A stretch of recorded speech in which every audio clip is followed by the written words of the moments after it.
دا کوم منظورونه چې لګېدلي دي د دې چې کوم هغه ویډیو ده هغه تاسو ټولو لیدلی ده. ګورئ افغانانو خپل دوست دشمن وپېژنئ. په دغه ویډیو باندې زه خفه نه یم. په دغه ویډیو کې چې کوم بعضې کسان دي هغه پښتو وایي دغلته ماته شرم راځي چې اوس افغان کې او ګلخان کې باید زیاتره کسان فرق وکړي چې افغان څوک دی او ګلخان څوک دی. افسوس ګورئ که تاسو موږ ته یوه څپېړه راکوئ که نه د څپېړې په بدل کې به موږ تاسو ته داسې سوک درکوو چې ټول عمر به یاد وساتئ. افغانان چاته بیا وار نه پرېږدي چې تاسو زموږ د پلیرز بېزتي کوئ. سل ځل موږ ستاسو د پلیرز بېزتي کوو. که تاسو زموږ د کرکټ بورډ بېزتي وکړئ سل ځل موږ ستاسو د کرکټ بورډ بېزتي کوو. که تاسو زموږ د نظام بېزتي وکړئ سل ځل موږ ستاسو د نظام بېزتي کوو. افغانان چاته بیا وار نه پرېږدي او تاسو او موږ کې ډېر زیات فرق دی، هم په غیرت کې هم په ژوند کې.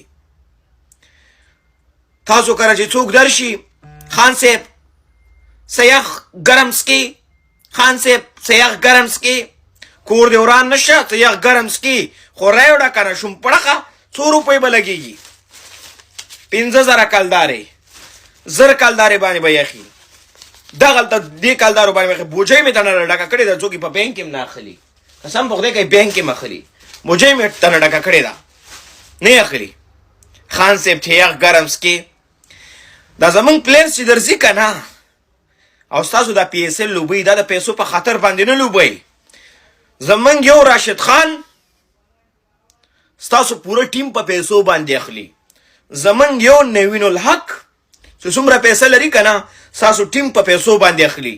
ته د نوین د ژوند نه خبر نه یې. زمونږ یو ګوربز ستاسو ټول ټیم په پیسو باندې اخلي.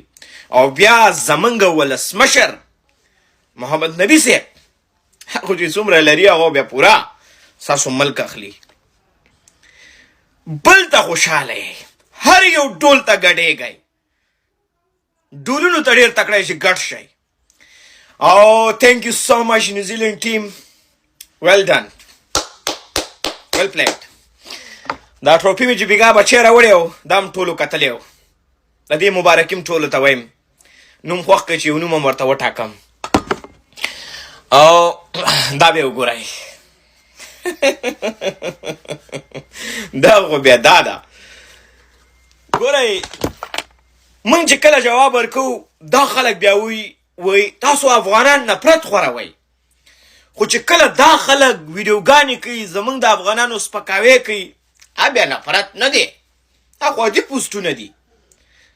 څه عجیبه مخلوق دی، څه منافقت کوي. هی راشد خان the pride of Afghanistan.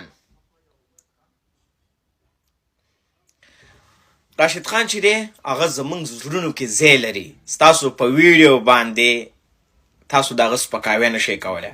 هغه راج کوي په دنیا باندې.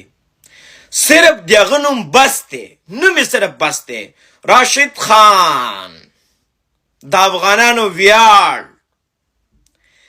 اوس تاسو به داس که پی ایس ایل ته در نشي ستاسو هغه پی ایس ایل هم مزه نه کوي. څوک یې ولاکه ګوري، که انډین پی ایس ایل ګوري د راشد خان په سر باندې ګوري، که افغانان پی ایس ایل کتلو د راشد خان په سر باندې کتلو، که بنګلادیشیانو کتلو هم د راشد خان په سر یې کتلو، که نوره دنیا هم ګوري، که نه ټول به د پشمار باندې 15 کسان کینی ګراوند ته هم څوک ورته نه راځي. بیا راشد خانه جګره تا سره د افغانانو مینه ده او نن ستاسو لوبه ده داسې لوبه وکړئ لکه پریکټس.